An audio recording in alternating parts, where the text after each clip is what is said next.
do what is necessary to prevent Iran from getting the world's worst weapons. Each country has to make its own decisions when it comes to the awesome decision to engage in any kind of military action. And Israel is differently situated than the United States. I'm absolutely convinced that the President is determined to prevent Iran from getting nuclear weapons. And I appreciate the fact that the President has reaffirmed, more than any other president, Israel's right and duty to defend itself by itself against any threat. Charles, it seemed like both leaders were trying to make a big push to show how unified they were, but there were differences in what was said today. There were, but I thought what was rather interesting was the apparent warmth between them, or at least the effort to display warmth. There's no way to know how genuine it was, but there was a moment, for example, when the President mentioned Yoni Netanyahu, who's the older brother of the Prime Minister who died in the famous Entebbe raid, and saying that he'd be visiting Mount Herzl, which is sort of a mini Arlington in Israel for Israel's hero. And it looked as if the Prime Minister was touched by that gratuitous reference, and it was a rather kind one. On the substance, I thought the one thing that the Prime Minister wanted to emphasize was exactly the clip that you showed. And that is that the United States, the President, was saying to Israel, you have the right to defend yourself alone if you have to. And that, I think, he kept repeating that. Bibi kept repeating that as a way to say to the world, the President of the United States has given me the green light to attack if I think I have to, if I think a time is running out. And that, for an Israeli, is extremely precious. We agree that a nuclear-armed Iran would be a threat to the region, a threat to the world, and potentially an existential threat to Israel. We have different vulnerabilities, obviously, and different capabilities. We take that into account. But what we do maintain, and the President, I think, is the first to do so, is that Israel has a right to independently defend itself against any threat, including the Iranian threat.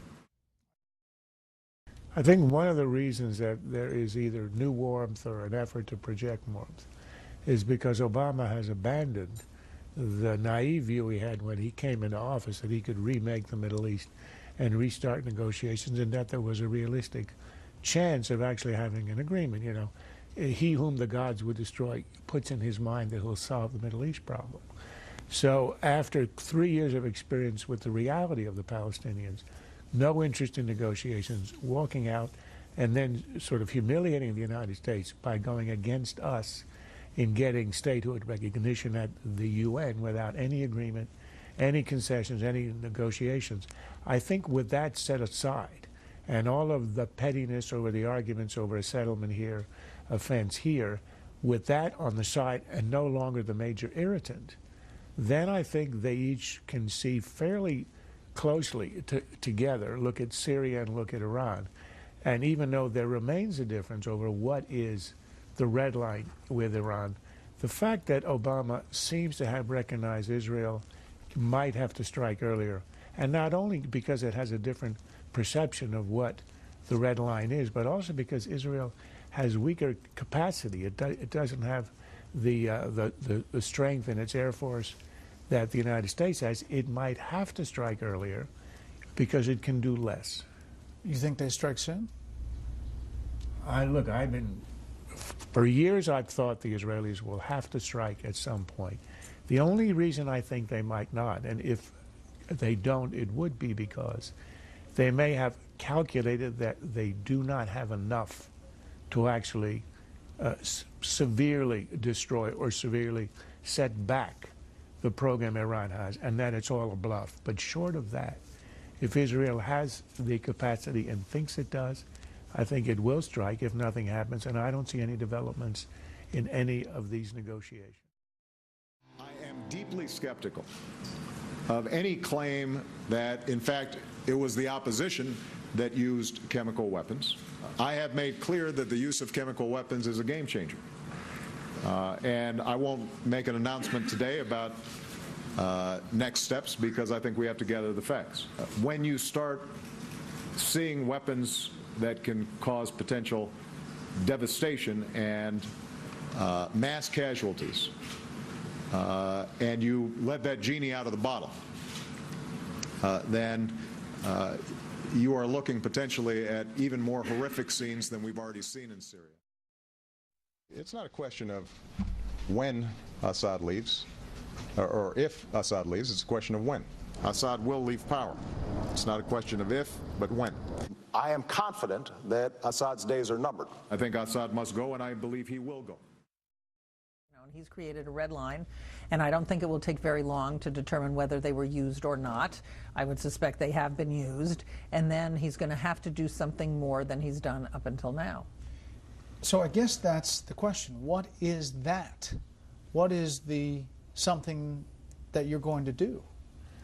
Well, it's hard to guess because the president has shown a complete reluctance to do anything that would be risky in Syria. It's in some ways understandable after the Iraq War, after the problems we've had in Libya and the Benghazi affair where we helped to topple a government and it turned bad. I mean, in a lot of these revolutions, the bad guys or the Islamists have gained an upper hand. Egypt is the most extreme example. The Washington Post had an excellent story today which is describing Sharia law being imposed in Aleppo, which is one of the major cities in Syria, now partly under control of the rebels.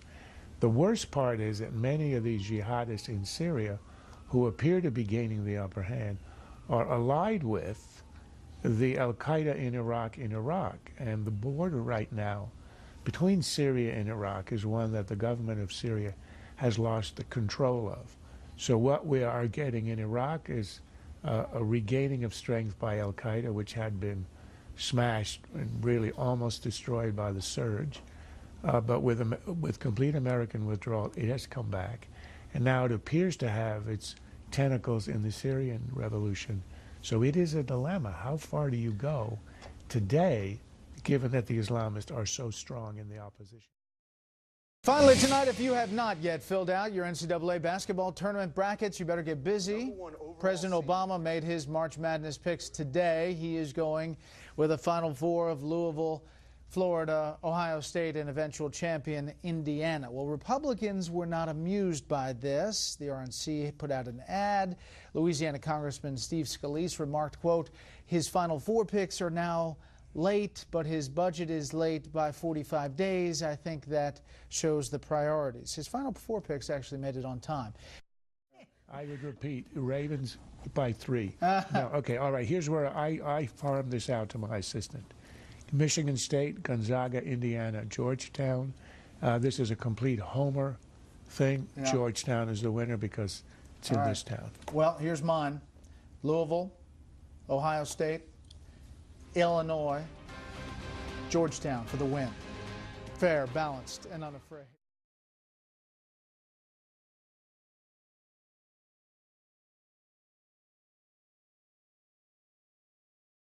This has been a Sunfish production.